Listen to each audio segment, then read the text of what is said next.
Ahora vamos a tener la ponencia de la maestra Josefina León, titulada La trampa de la liquidez, reflexiones a la luz de la experiencia mexicana. Permítame leer la breve semblanza de la maestra. Es la economista licenciada por la Universidad de Guadalajara, con maestría en políticas públicas por el Instituto Tecnológico Autónomo de México y doctora en ciencias económicas por la Universidad Autónoma Metropolitana. Pertenece al Sistema Nacional de Investigadores, es autora de diversas publicaciones en libros, artículos y revistas especializadas y actualmente es profesora investigadora titular C de tiempo completo en la Universidad Autónoma Metropolitana Azcapotzalco. Gracias. En primer lugar, agradezco la invitación a las organizadoras del evento, para Alicia Girón, Eugenia Correa y Patricia Rodríguez.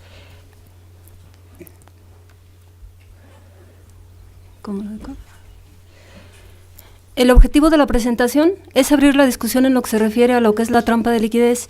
Para ello voy a revisar algunos autores. El concepto de la trampa de liquidez es de la teoría general de Keynes en 1936. Toco también autores como Hicks, Meltzer y Krugman.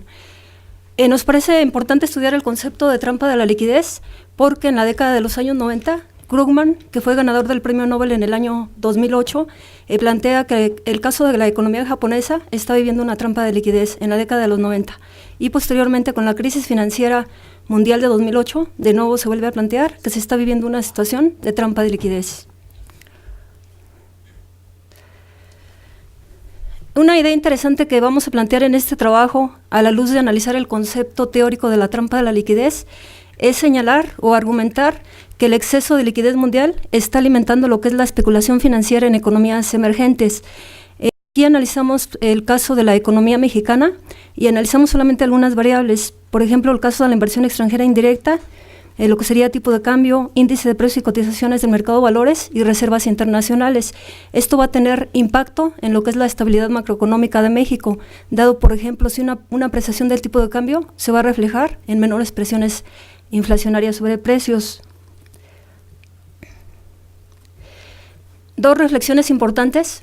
En la crisis actual tenemos nosotros que solamente es comparable con la Gran Depresión de los años 30. Antes de la Gran Depresión de los años 30, la teoría económica que dominaba era la teoría de los clásicos o neoclásicos, que señalaban ellos que para corregir cualquier desequilibrio económico, el propio mecanismo de ajuste de los precios se encargaba de corregir los desequilibrios. Por lo tanto, no había necesidad de que el gobierno interviniera en el sistema económico. Antes de la crisis actual de 2008, tenemos nosotros que las ideas que prevalecen en el campo de la teoría económica ortodoxa son las ideas de la nueva economía clásica, con autores como Lucas, Sargent, Barro, Kydland y Prescott. Estas ideas constituyen lo que es las políticas que llamamos neoliberales, es decir, son las mismas ideas que vienen de Adam Smith del siglo XVIII, de David Ricardo del siglo XIX, pero en el contexto de modelos muy formalizados que utilizan mucho la herramienta matemática. Entonces aquí las ideas era, el mecanismo de ajuste de los precios se va a encargar de corregir desequilibrios económicos y no hay necesidad de la intervención del gobierno. Tenemos nosotros una crisis financiera mundial muy fuerte y hemos visto nosotros cómo hay necesidad de que intervengan los diferentes gobiernos, economías desarrolladas y economías en vías de desarrollo para hacer frente a la gran recesión. Ustedes saben, Keynes justifica desde el punto de vista teórico la intervención del Estado en el sistema económico. Es el autor o uno de los autores más importantes del siglo XX. Por ejemplo, Weintraub en 1979 dice que se habían hecho 4.827 interpretaciones de la obra de Keynes. Esto nos da una idea de que ha sido una obra ampliamente discutida y que sigue teniendo muchísima vigencia, sobre todo a raíz de la crisis actual.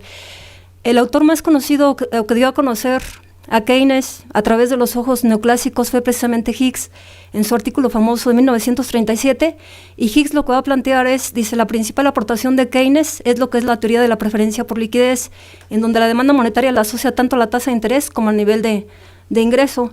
Dice, pero esto corresponde a un caso especial, no es una teoría general, dice Hicks, como plantea Keynes, es el caso especial de una economía en depresión que se conoce precisamente como trampa de liquidez. La trampa de la liquidez es una situación que, para empezar, Keynes señala, bueno, en la época de Keynes él dice, yo lo planteo como un caso simplemente teórico. Dice, yo no he visto que en términos prácticos se haya presentado una situación de este tipo. Pero ¿cómo lo explica Keynes? Dice, tenemos una tasa de interés muy baja, que puede ser cercana a niveles de cero. Tenemos una economía que está en recesión, tenemos las expectativas de los agentes económicos son muy malas, existe mucha incertidumbre en el sistema económico, que es lo que estamos viviendo también ahora en la actualidad, y resulta que la política monetaria se hace ineficaz porque ya no se puede reducir más la tasa de interés. Resulta que los agentes económicos lo que hacen es, hay más dinero en la economía, simplemente lo van a guardar en sus bolsillos con la expectativa de que la tasa de interés en el futuro sea más alta. Aquí tenemos la gráfica de la trampa de la liquidez. Y aquí, por ejemplo, si lo vemos nosotros, aquí en el punto 3, estoy planteando lo que es la teoría cuantitativa del dinero, estaríamos diciendo el incremento en la oferta monetaria va a ser compensado con lo que sería un decremento en la velocidad de circulación del dinero. Entonces eso quiere decir que el impacto de la política monetaria expansiva no tiene ningún efecto ni sobre el nivel de actividad económica ni sobre los precios. Entonces no genera este aumento en la demanda agregada. Entonces ya lo comentamos, en este caso la política monetaria es ineficaz. Y un punto importante que estoy planteando aquí en el punto 5, la trampa de la liquidez se presenta aún si se considera flexibilidad de precios en el sistema económico, que es uno de los supuestos fundamentales de lo que sería la economía clásica o neoclásica. Tenemos nosotros, por ejemplo, desequilibrio del mercado laboral. Eso, de acuerdo a los clásicos, llevaría a una caída del nivel de salarios. Como los salarios son un costo, esto lleva a una caída del nivel de precios. Los saldos reales M entre P aumentarían, bajaría la tasa de interés. La caída de la tasa de interés aumentaría la inversión, aumentaría actividad económica, se generaría más empleo, habría mayor demanda agregada y se generarían impactos en precios. Esto de aquí se conoce como efecto Keynes y es el caso en que el dinero sí tiene impactos reales en el sistema económico, en que las variaciones monetarias sí afectan a nuestra economía. Tenemos nosotros el caso de la trampa de la liquidez, se presenta cuando las variaciones en la cantidad de dinero ya no pueden disminuir más a la tasa de interés, entonces se rompe el mecanismo. Y el otro mecanismo que se rompe, el segundo caso, cuando la política monetaria es ineficaz, es cuando la caída de la tasa de interés no hace que la inversión aumente. Esto es, la inversión es insensible a variaciones en la tasa de interés, ¿no? En este caso, la política fiscal expansiva se dice es muy eficaz para aumentar actividad económica y empleo, dado que no existe lo que se conoce como efecto de crowding out o efecto de desplazamiento. Entonces, la política fiscal tendría un impacto máximo. Más o menos durante el periodo de la Segunda Guerra Mundial hasta los años 70, el caso de la trampa de la liquidez se veía dentro del modelo keynesiano ortodoxo como un caso extremo. Tenemos durante este periodo histórico debate entre fiscalistas y monetaristas. Finalmente los que dominaron desde el punto de vista teórico fueron los fiscalistas y se utilizó mucho lo que es la herramienta de la política fiscal para estabilizar las economías o para aumentar actividad económica y generar empleo. Después, en los años 70, tenemos el surgimiento de nuevas corrientes macroeconómicas a la luz de la situación de estanflación económica de esos años. La estanflación económica es una caída de actividad económica, aumentos de la tasa de desempleo acompañados de presiones inflacionarias. Entonces resulta que el modelo keynesiano ya no explicaba la situación de los años 70, ¿no? Viene el rompimiento keynesiano, surgen nuevas corrientes como por ejemplo el monetarismo, y aquí en estos años se empieza a perder este concepto de trampa de la liquidez. ¿Por qué? Porque en el monetarismo se dice el dinero es bien importante para mover el sistema económico, sobre todo tiene impactos reales en lo que es el corto plazo, ¿no? Ellos dicen en el largo plazo el dinero va a ser neutral. Tenemos también escuela de expectativas racionales. Ellos van a decir el dinero es neutral si las variaciones en la cantidad de dinero son previstas por los agentes económicos. Entonces, a partir de los años 70 y los años 80, el concepto de trampa de la liquidez queda marginado, ¿no? Tenemos lo que es la nueva economía clásica, en particular la teoría del ciclo real de los negocios. Aquí se habla de dicotomía clásica y de neutralidad del dinero, que son dos conceptos que vienen del siglo XVIII y del siglo XIX. Entonces tenemos la idea absurda en el terreno de la teoría macroeconómica, que se va a disociar lo que sería la teoría monetaria de lo que sería la teoría macroeconómica. Están diciendo ellos el dinero es endógeno, el dinero no importa. Se llegó a ese grado, ¿no? en la teoría de la nueva economía clásica. Tenemos nosotros lo que es la nueva economía keynesiana y la nueva síntesis keynesiana, o lo que aquí comentó el maestro Jorge como el nuevo consenso keynesiano. Aquí lo que dicen es el dinero es no neutral en el corto plazo y es no neutral debido a la existencia de fallas de mercado, por ejemplo, existencia de rigideces nominales y reales en precios, competencia imperfecta y fallas de coordinación. A la luz de esta corriente, uno puede decir el concepto de trampa de liquidez está también marginado, ¿no? Tenemos, de acuerdo a los trabajos de Krugman en la década de los 90, 99-2009, él empieza otra vez a traer a la escena central del escenario lo que es el concepto de la trampa de la liquidez. Krugman dice, me propongo mostrar que la trampa de la liquidez es una situación posible en un modelo que va a incorporar nuevos conceptos teóricos de lo que él llama la macroeconomía moderna. Él plantea un análisis con equilibrio intertemporal y expectativas racionales y flexibilidad de precios. Y él dice, yo la trampa de la liquidez la voy a asociar con algo que llama una restricción de no negatividad. Es decir, la tasa de interés nominal no puede ser negativa, puede ser cercana de cero, pero no puede ser negativa. Eso me va a llevar a una tasa de interés real que sí va a ser negativa. Nosotros tenemos, por ejemplo, la economía de Estados Unidos tiene una tasa de interés cercana a niveles de cero, está en un rango de 1/4 de punto a cero. Tenemos tasas de interés muy bajas también en Europa, en otros países en Europa está a 1%, y en general, a raíz de la crisis financiera mundial, hay una política monetaria expansiva, ¿no? Igual que una política fiscal expansiva. Adicionalmente, se han aplicado otro tipo de medidas para hacer más laxa la política monetaria.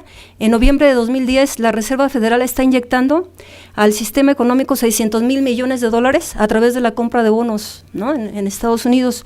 Este es un programa que empieza en noviembre y se tiene pensado que va a concluir al mes de junio en este año. Entonces implica mayor inyección de recursos al sistema económico. Y aquí estamos viendo que la trampa de liquidez, que decía Keynes que solamente lo veía como una cuestión teórica en los años 30, estamos viendo una trampa de liquidez ahora en la actualidad. ¿Qué es lo que plantea Krugman? Krugman dice, estamos en una situación de crisis económica, el nivel de actividad económica, que lo llamo Y, es menor a Y asterisco, o sea, el nivel de pleno empleo. Y la tasa de interés real que se requiere para que se recupere la actividad económica y se genere empleo en nuestras economías es que la tasa de interés real tiene que ser una tasa de interés real negativa. Tengo aquí R es igual a la I, que es la tasa de interés nominal menos la inflación. Si la tasa de interés nominal ya no puede bajar más, eso quiere decir que debe de haber un proceso inflacionario y eso me va a llevar a una tasa de interés real negativa, que es la situación que tenemos ahora en la actualidad. ¿Eso qué implica, dice Krugman? Que en el futuro debe de haber un proceso inflacionario, o sea, debe de haber inflación. Y aquí dice Krugman, es bien importante el papel que juegan las expectativas de los agentes. Resulta que a raíz de las políticas que vienen de los años 70 con corrientes como el monetarismo y la nueva economía clásica, hay una idea muy fuerte. Se dice, el papel de la banca central debe de ser estabilizar los precios, ¿no? Ese es el objetivo central. Si se estabilizan precios, en una primera etapa, eso automáticamente va a empezar a generar crecimiento económico y generación de empleo. Solamente necesito un instrumento, necesito que el Banco de México actúe, me estabilice precios y automáticamente tengo lo demás. Es lo que se dijo a raíz de estas ideas. Entonces resulta que se habló mucho de la credibilidad que deberían de tener la banca central para que los agentes económicos ajusten sus expectativas de inflación. Aquí Krugman está haciendo una crítica en relación a estas ideas. Me está diciendo lo que se requiere ahora es que la gente tenga una credibilidad, pero diferente hacia el Banco Central, para que la política monetaria que se está aplicando tenga impactos fuertes sobre la economía real. Para que se genere empleo y actividad económica, se requiere ahora que los agentes económicos crean realmente que la política monetaria laxa que existe ahorita sea de carácter permanente y no transitoria. Si la perciben como transitoria, entonces los agentes económicos, como tienen un nivel de actividad económica baja o sus ingresos son bajos, ellos dicen, ¿sabe qué? Yo prefiero mejor ahorrar que gastar mi dinero. Entonces dice Krugman, hay un problema de credibilidad. Por cierto, ahora en este mes de marzo de 2011, ante las expectativas inflacionarias, los bancos centrales están empezando a contraer la cantidad de dinero. Esto vendría a colación con lo que plantea Krugman, ¿no? ¿Tu política monetaria laxa es permanente o es temporal? ¿No? Entonces él dice, como la perciben como temporal, dado que los bancos centrales han vendido mucho la idea de que su objetivo central es controlar precios, entonces eso hace que estemos en una trampa de liquidez, que el exceso de liquidez se vaya a lo que sería la compra de bonos, ¿no? ¿Por qué? Porque el dinero se convierte en un sustituto muy cercano a lo que serían los bonos. Entonces la gente compra bonos y no invierte de manera productiva. Bueno, eso ya lo comenté. Me paso aquí a otro autor que es bien importante, que es Meltzer. Meltzer es un autor monetarista. Meltzer va a hacer una crítica al concepto de trampa de liquidez que viene de la economía, de la economía keynesiana ortodoxa. Y dice, sí es cierto, dice, de los canales de transmisión de la política monetaria asociado con trampa de liquidez tenemos la tasa de interés, pero no es el único canal, ojo. Existen otros canales de transmisión de política monetaria. Esos canales fueron señalados por un autor que se llama Miskin en 1995 y dice, esos canales son tasa de interés, precio de los activos, tipo de cambio y canal de crédito. Meltzer va a hacer énfasis muy fuerte en lo que es el precio de los activos, aparte de lo que es la tasa de interés y en el marco de una economía cerrada. Entonces, para los monetaristas, el proceso de ajuste de portafolio es bien importante, porque ellos van a comparar la demanda de tener dinero para comprar bienes con la demanda de invertir en acciones, invertir en bonos, invertir en casas o invertir en otros activos de tipo financiero. Entonces, aquí dice Meltzer, hay un incremento en la cantidad de dinero, debe de afectar simultáneamente a dos variables, tasa de interés y precio de los activos. O sea, variar la cantidad de dinero me modifica lo que son precios relativos. Si la tasa de interés no se modifica por la situación que ya hemos comentado, eso no significa que el dinero que no esté teniendo impactos en el sector real de la economía. Resulta que la tasa de interés no se modifica, hay más dinero en el sistema económico y en el corto plazo estaría aumentando la demanda de bonos, la demanda de acciones, la demanda de bienes de capital y la demanda de bienes de consumo duradero. El exceso de liquidez se ha reflejado también en el aumento de la demanda de metales preciosos. Esto ya lo estoy agregando yo. Nosotros observamos qué está pasando ahorita con el mercado. Está aumentando los precios del oro, está aumentando el precio de la plata, está aumentando el precio de las materias primas, está aumentando también el precio de petróleo, asociado con los conflictos que tenemos en Medio Oriente y también en el norte de África. Entonces, esta forma de entender lo que es los canales de transmisión de la política monetaria en el sistema económico, esto me está diciendo, a pesar de que la tasa de interés se mantenga a niveles cercanos de cero y no se mueva, se están moviendo lo que son el resto de precios relativos y me está generando un problema, o sea, mi exceso de liquidez asociado con la incertidumbre que existe en la actualidad a nivel mundial promueve la inversión especulativa en los mercados de capitales. Y lo que estamos viendo es que ese exceso de liquidez está teniendo pocos impactos a nivel de actividad económica y nivel de generación de empleo. Hay riesgos, el riesgo es la generación de inflación en el largo o mediano plazo, y otro riesgo es que se pueden generar nuevas burbujas en los mercados financieros. Se incrementa la deuda de Estados Unidos y también el déficit. Recordemos, un aspecto central es que se está aplicando también política fiscal de carácter expansivo. En el modelo keynesiano ortodoxo, una caída de impuestos y un aumento de gasto público, eso genera inicialmente un aumento del déficit, pero se supone que en el mediano y largo plazo, como la economía crece, entonces el déficit tiende a reducirse. Ahorita en la actualidad tenemos un problema fuerte, hay políticas expansivas, pero no está creciendo la economía y eso nos está generando una bomba de tiempo. Es bien importante, ya casi voy a concluir. Es bien importante en dónde se inyecta el dinero en el sistema económico. Esto lo planteó Hayek en los años 30. Si el dinero se inyecta al sector industrial o se inyecta al sector agrícola, los efectos son diferentes. Si el gobierno se inyecta, como lo hizo ahorita el gobierno de Obama, ¿no? Si se inyecta al sistema financiero, pues estamos viendo los riesgos que está generando y las preocupaciones que está generando en la actualidad. Aquí muy rápido nada más señalar algunos datos.